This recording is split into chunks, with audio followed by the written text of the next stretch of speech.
Vitamin untuk yang mati terus. Kan? Vitamin untuk mati terus. Kan? Sebab apa yang saya cerita tu nak hancurkan benda tu. Vitamin macam mana? Vitamin mahal. Vitamin habak siap RM200. Habak saya siap. Betul tak? Vitamin saya memang RM100-200. Memang mahal. Sebab apa mahal? Kos dia tu memang mahal.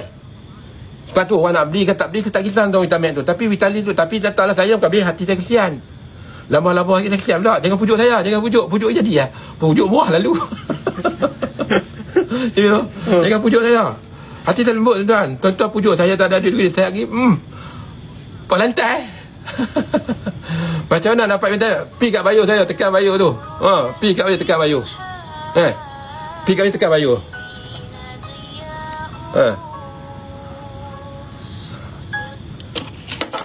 Betul. Pi kat bayu, tekan bayu. Mahal teman-teman. Tapi jangan pujuk saya. Pujuk saya susah lagu ni, anak lagu ni, saya habis saya memang saya kalah. Hati saya memang saya kalah. Saya pujuk saya pertahankan harga RM200. Silap-silap lagi saya RM100 potong. RM100 saya bagi. Kalau pujuk jangan, habis modal saya.